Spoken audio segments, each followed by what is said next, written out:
Hola, ¿cómo andan? Bueno, eh, soy Leonel Bruckmann, eh, docente de Medicina Interna 1 y bueno, hoy vamos a comenzar con lo que es el módulo de renal de este año.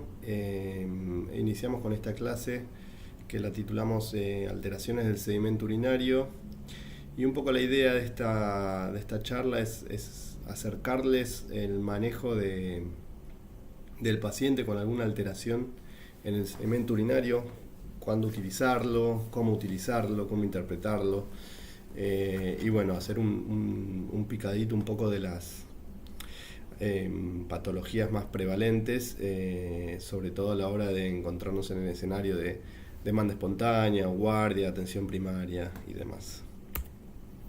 Entonces, bueno, un poco los objetivos los planteo en reconocer la utilidad del estudio del análisis de orina, en la orina completa, en la práctica clínica habitual, poder identificar qué elementos patológicos y cuáles son las alteraciones morfológicas que nos pueden ayudar a llegar a un diagnóstico, comprender un poco la relación que hay entre el sedimento urinario y esa condición subyacente, cuáles son las causas un poco de la fisiopatología, ¿sí? Y anticipar, de acuerdo a la presentación clínica, qué es lo que nos podemos llegar a encontrar en la orina, tenerlo un poco presente de antemano, ¿sí? En una persona sana la orina contiene menos de 3 hematíes por campo, menos de 5 leucocitos por campo, pueden aparecer algunos cilindros y alinos, células epiteliales y algún que otro cristal. Y bueno, este dato, que en principio suena así, parece irrelevante, pero es para que tengan una referencia. Con respecto a la colorimetría de la orina, que a veces causa un poco de controversia, eh, obviamente que los cambios de coloración en la orina pueden indicar la presencia de elementos eh, inusuales, pero también tengan en cuenta que la orina varía en su coloración, incluso en condiciones fisiológicas, de acuerdo a la dilución o la concentración que tenga, ¿sí? Pasando de casi transparente a un ámbar muy oscuro. Así que eso también hay que considerarlo, no siempre una orina oscura corresponde necesariamente a un elemento inusual. Bien, dentro de los estudios de orina, cuando nosotros solicitamos en un laboratorio una orina completa, vamos a realizar dos estudios diferentes. Una es la tira reactiva o el dipstick, ¿sí? Que es una tirita con distintos elementos que se tiñen por colorimetría y que, de acuerdo a la concentración de lo que busca, vamos a tener una lista de referencia. Es una medición semi-cuantitativa, ¿sí? Semi-cuantitativa. Y nos va a dar toda esta información: la densidad del pH, la presencia de glucosa, hemoglobina, proteínas, urobilinógenos, nitritos, cuerpos cetónicos, leucocitoesterasa y bilirrubina, ¿sí? Todo de forma semi-cuantitativa, es decir, por rangos. Y el sedimento urinario requiere un procesamiento, una centrifugación y un análisis microscópico de la gota de orina, donde vamos a buscar elementos formes como células epiteliales, leucocitos, glóbulos rojos, bacterias, cilindros y cristales. Entonces, un informe lo vamos a ver de esta manera. Primero vamos a tener el físico-químico, donde tenemos descrito, por ejemplo, en este caso, el paciente tiene una glucosuria positiva en 2 cruces, ¿sí? Y no tiene otros hallazgos llamativos. Ahí hay una descripción del color ámbar. Y el examen microscópico o el sedimento urinario, lo que vemos son escasa cantidad de células epiteliales, que en general hace referencia a menos de 5 por campo, leucocitos y hematíes también en cantidades normales. Bien, múltiples patologías van a presentar la necesidad de solicitar un estudio de orina, y bueno, es un estudio que se vuelve muy útil no solo por la información que nos aporta, sino por la practicidad. Es un estudio que lo tenemos rápido en el tiempo, sobre todo en el escenario de emergencias o de urgencias. ¿Sí? Nos puede estar dando información sobre infecciones urinarias, litiasis, tumores, enfermedades inflamatorias, enfermedades glomerulares primarias y secundarias y enfermedades renales no glomerulares como las tubulopatías intersticiales. Las células epiteliales que podemos encontrar como primer elemento tenemos las más clásicas, que son las células escamosas o las epiteliales planas, las células de transición, las tubulares y células neoplásicas. Perdón. Las escamosas, que son las más frecuentes de ver, y representan a la contaminación con epitelio vaginal o perineal, nos van a hablar de la representatividad de la muestra, ¿sí? Una muestra bien tomada debería tener escasas células epiteliales que se ve como grandes células con un citoplasma amplio, ¿sí? Y núcleo central. Luego tenemos las células de transición y las células tubulares, ¿sí? Las uroteliales, que son las células de transición, ya la morfología es más variable, suelen tener un núcleo central. Las células tubulares son más difíciles de encontrar por su fragilidad, ¿sí?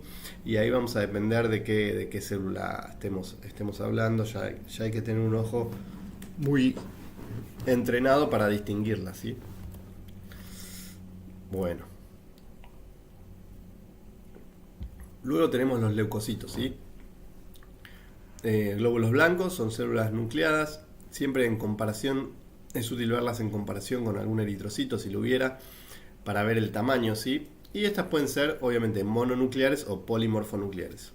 Y lo que tenemos aquí, en la esquina inferior derecha de la pantalla, es un piocito, que es un conglomerado de leucocitos, ¿sí? Bien, ¿de qué nos está hablando la presencia de leucocitos en orina? Básicamente de inflamación en algún lugar del tracto urinario, sobre todo inflamación aguda si la presencia es de polimorfonucleares. ¿Cuál es la causa más frecuente? Bueno, la infección urinaria, ¿sí? Pero también puede aparecer en otras patologías como litiasis o patologías inflamatorias sistémicas o locales, tumores, ¿sí? Entonces ahí también nos podemos basar en otros hallazgos del sedimento urinario y obviamente en la clínica que tenga el paciente para orientarnos al diagnóstico. Pero bueno, cuando hablamos de leucocituria, obviamente lo primero que se nos viene a la cabeza es la infección urinaria. Las infecciones urinarias las vamos a clasificar en infecciones urinarias complicadas y no complicadas. Lo más fácil es definir la infección urinaria no complicada, ¿sí? Que puede ser una cistitis o una pilonefritis, es decir, el sitio anatómico no define si es complicado o no, sino que lo definen más que nada las características de la paciente, o en este caso. ¿Sí? Entonces, para que no sea complicada tiene que ser una mujer, por eso dije la paciente, ¿sí? Tiene que ser una mujer joven, que no esté embarazada y que no tenga ninguna otra patología de base. Eso es una ITU no complicada, todo lo demás constituye una infección urinaria complicada. Insisto, no tiene que ver ni con la localización anatómica ni con la gravedad del cuadro, ¿sí? Luego tenemos la cistitis aguda no complicada, que básicamente se describe como esta paciente mujer joven que presenta el cuadro típico de disuria, poliaquiuria, sin fiebre, ¿sí? Y que si no tiene flujo o prurito vaginal o ningún otro síntoma vaginal, ya la presencia de estos dos síntomas tiene un pretest altísimo para infección en el tracto urinario, ¿sí? Mientras que solo la disuria, sin acompañamiento de otros síntomas como poliaquiuria, baja la sensibilidad, ¿sí? Otros síntomas que pueden aparecer: dolor suprapúbico, dolor lumbar, incontinencia urinaria. Todo esto nos van a aumentar un poco la sospecha, ¿sí? Factores de riesgo. Bueno, el principal o uno de los más característicos o más frecuentemente interrogados son las relaciones sexuales y la asociación de las relaciones sexuales con la infección urinaria. La relación temporal me refiero, ¿sí? El hecho de haber tenido infecciones urinarias previas, el uso de diafragma con espermicidas, ¿sí? Y la falta de micción poscoital. Y algunas otras características de la higiene que pueda llegar a tener la paciente, el uso del chorro del bidet, etc.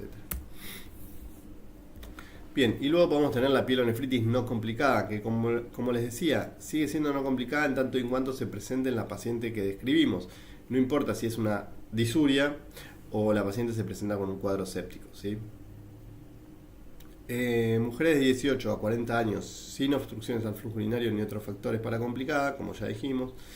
Lo característico acá sí es la presencia de fiebre, el dolor lumbar, el dolor en el ángulo costovertebral, ¿sí? La puniopercusión positiva, presencia de náuseas, vómitos, ¿sí? Pero tengan en cuenta que hay un tercio de pacientes que podría presentar solo síntomas de infección urinaria baja y tener pielonefritis. ¿sí? Y por otro lado tenemos la ITU complicada. Como ya dije, son todos los otros pacientes, pero a modo de ejemplo, ¿dónde puede ser? Primero en hombres. Los hombres tenemos características anatómicas protectivas, ¿sí? La distancia, la longitud de la uretra que aleja la piel de la vejiga, ¿sí? Eso hace de protección. Eh, Algunas anomalías anatómicas, como por ejemplo hidronefrosis crónica, obstrucciones, litiasis, el estado inmunológico del paciente, ¿sí? Si está usando corticoides, si es un paciente con HIV, es un diabético, etcétera. Si rescatamos en el cultivo un organismo atípico, es decir, no es un gram negativo típico o un gram positivo de la piel, sino que es algún otro germen atípico, ya independientemente de cómo sea la paciente, estamos hablando de una ITU complicada. El embarazo, lo dijimos, incluyo en el embarazo la presencia de bacteriuria asintomática que se rastrea y se trata. Pacientes instrumentados, sondas, nefrostomías, catéteres ureterales, trasplantados, pacientes con enfermedad renal, prostatectomizados o en radioterapia por tumores de próstata. Bien, ¿cómo llegamos al diagnóstico de infección urinaria independientemente de si es complicado o no? Lo que necesitamos constatar es la leucocituria, es muy importante tratar de tomar una buena muestra de orina por chorro medio, con una higiene adecuada previa. La presencia de hematuria lo que nos va a descartar es vaginitis y uretritis, va a favorecer el diagnóstico, pero no es necesaria su presencia para tener el diagnóstico, ¿sí? Y la piuria, como dijimos, per se no tiene un valor diagnóstico, pero bueno, es común en pacientes con mucha leucocituria hallar piocitos, porque los piocitos recordamos que son los conglomerados de leucocitos, ¿sí? Después algunas otras evidencias más sugestivas pueden ser la prueba de nitrito o esterasa leucocitaria, pero bueno, en el caso de infecciones por cocos positivos no la vamos a ver. Y la presencia directa de gérmenes en la orina, que a veces no los informan, en general lo vemos en recuentos muy altos de colonias, y por ahí que no vea el técnico de laboratorio un gram positivo en orina no significa que no tenga un cuadro de infección urinaria.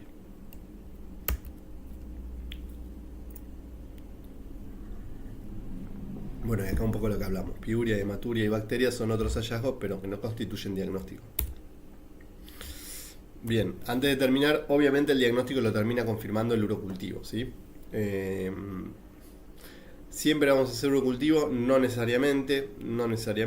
En un primer episodio típico de una cistitis no complicada, con una leucocituria que confirma el diagnóstico, podemos hacer el tratamiento empírico y no haría falta pedir ahí el urocultivo.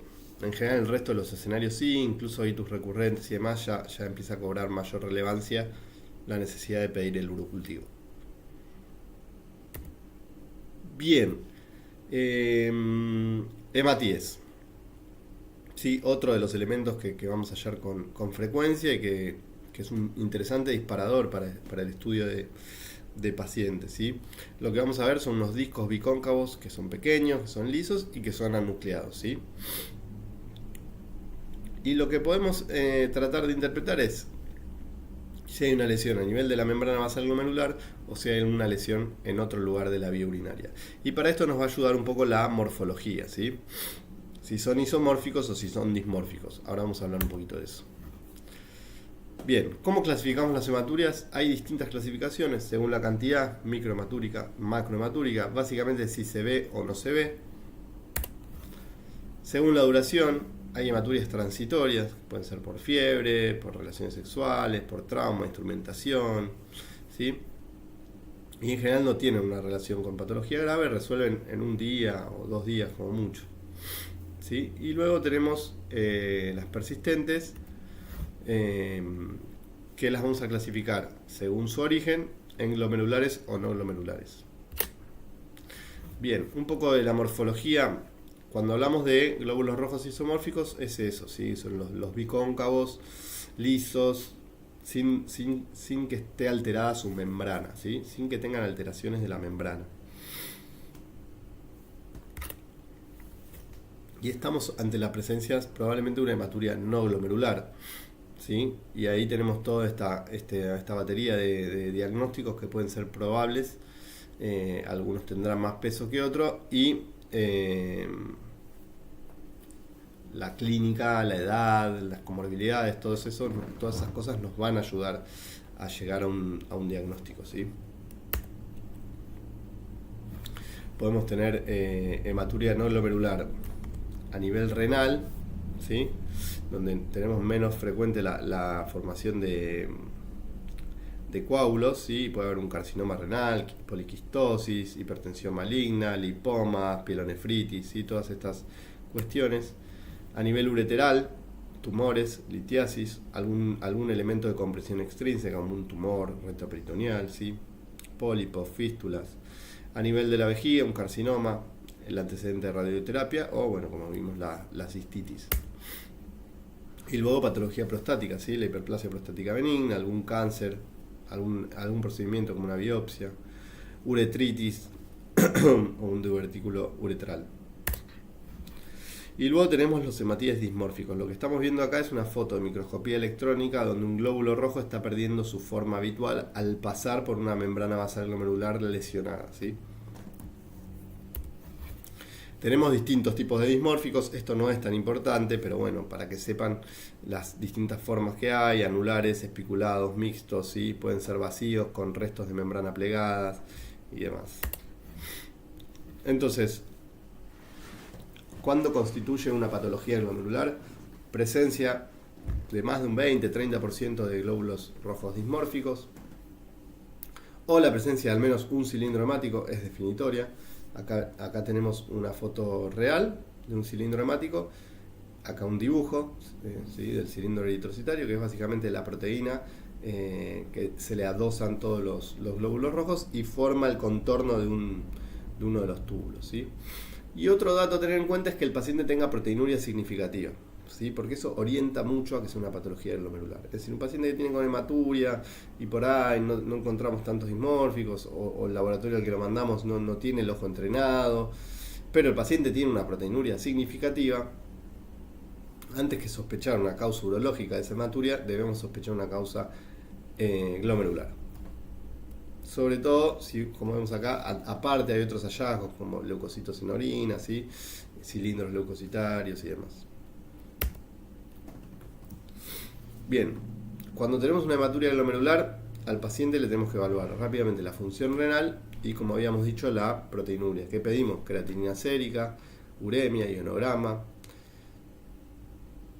Estimamos el filtrado glomerular por fórmula solo y solo si el paciente tiene una función renal estable, es decir, si tiene la misma creatinina que tenía previamente, o si en el lapso de un periodo razonable repetimos la creatinina y está estable, ahí tiene validez esa fórmula. Si la creatinina está agudamente elevada o elevándose, ya pierde un poquito de precisión.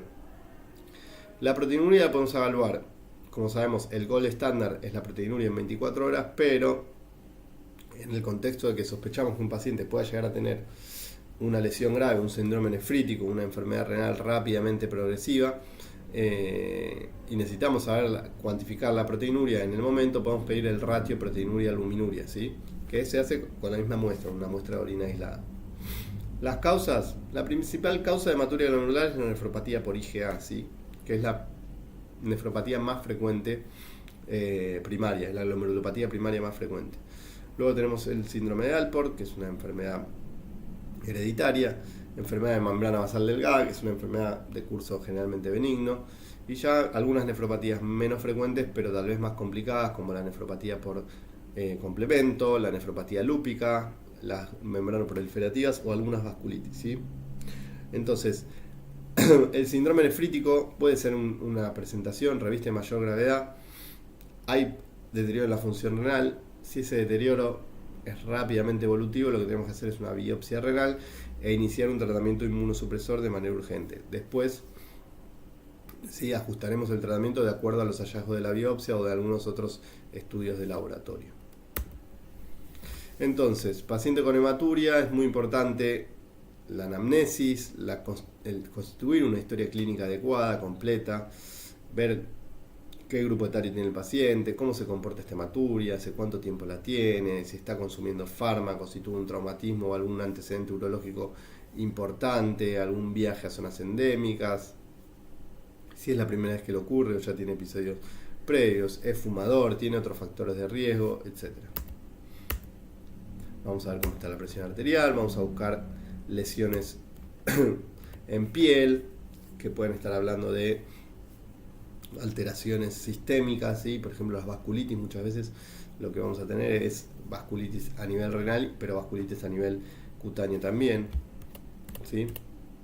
Bueno, un examen físico exhaustivo, evaluar genitales externos, la presencia de puño percusión o puntos ureterales, edemas, masas abdominales, ¿sí? Pacientes con poliquistosis o tumores que puedan palparse alguna masa, algunas alteraciones oculares o auditivas que nos hablen de malformaciones genéticas, etc. Eso con respecto a la hematuria. Entonces recuerden, clasificarla, primero descartar que no sea una hematuria transitoria. Si fuese una hematuria persistente, tenemos que, de acuerdo a la morfología y la clínica, ver si sospechamos más de una patología urológica o de una patología nefrológica o glomerular, ¿sí? Y en base a eso continuar el estudio. ¿Cómo hacemos eso? Bueno, no solo con la morfología, sino como dijimos, con la creación de una buena historia clínica, ¿sí? Bien, otra estructura interesante para analizar son los cilindros. Básicamente el cilindro es eso, una estructura de forma cilíndrica que se forma en los túbulos renales, ¿sí? Entonces adquiere la forma del túbulo. El compuesto principal es esta proteína de Tom Horsfall, que la secreta el asa de Henle. Luego se gelifica y se recubre con epitelio. Pueden aparecer otras proteínas u otros elementos que se adhieran y conformen otro tipo de cilindros, ¿sí? El cilindro hialino está básicamente compuesto por esta proteína y si bien puede aparecer de forma fisiológica en baja cantidad, lo que vemos es que se incrementa mucho en pacientes con enfermedad renal crónica y aguda. Los granulosos, que es el segundo tipo más frecuente, lo que tenemos es una composición variable, ¿sí? Puede tener otras proteínas plasmáticas, inmunoglobulinas, puede tener un poco de hematíes o lípidos, ¿sí? Y también van a aumentar y se van a asociar otros cilindros en la presencia de lesión renal aguda crónica, ¿sí? Y en enfermedades, sobre todo en enfermedades proteinúricas, ¿sí? Porque lo que estamos viendo es otras proteínas adheridas a esos cilindros. Acá tenemos algunas imágenes para que vean de lo que estamos hablando, para que vean que realmente tienen forma cilíndrica, ¿sí? Y bueno, como decía, entre otros hallazgos podemos tener un cilindro granuloso conformado, por ejemplo, como vimos, por eritrocitos, y constituye un cilindro eritrocitario, o por leucocitos, ¿sí? Por último, vamos a hablar un poco de los cristales o de la cristaluria y su asociación con litiasis renal, ¿no? Entonces, los cristales los vamos a poder diferenciar o clasificar según el tipo de orina, si es una orina ácida o una orina alcalina. Esto es a modo de introducción, ¿sí? No es que a esta altura sea tan relevante. Pero bueno, obviamente todo lo que es la orina alcalina van a predominar los fosfatos, ¿sí? Y en la orina ácida, que es lo más frecuente, vamos a tener el oxalato de calcio y los uratos amorfos como los hallazgos más frecuentes de ver. Acá tenemos algunas imágenes de distintos cristales con distintas morfologías. Sí, pero todo esto nos lleva a hablar un poco de litiasis renal. La litiasis renal es la formación de piedras o de cálculos intrarrenales que en mayor medida son de oxalato de calcio, más de un 80%, en menor medida fosfato de calcio y algunos otros como ácido úrico, cistina y estrubito. Sí, lo que ocurre es que hay una saturación excesiva en la orina de material que en condiciones normales debería ser soluble. No sabemos muy bien, hay distintas vertientes para explicar la fisiopatología, pero bueno, parecería que a nivel del intersticio medular es donde iniciaría la litogenia y a partir de allí ocupar el espacio pélvico o calicial del riñón. En general los pacientes suelen tener un curso benigno al margen de alguno que otro episodio de cólico renal, pero sí es verdad que hay un subgrupo de pacientes que crecen haciendo formaciones coraliformes y obstruyendo el drenaje renal por los túbulos, y que desarrollan patologías, nefropatías obstructivas y enfermedades renal crónicas y terminan requiriendo tratamientos dialíticos o de sustitución renal. Bien, ¿cuál es la clásica presentación del paciente con litiasis renal? Es el cólico renal, ¿sí?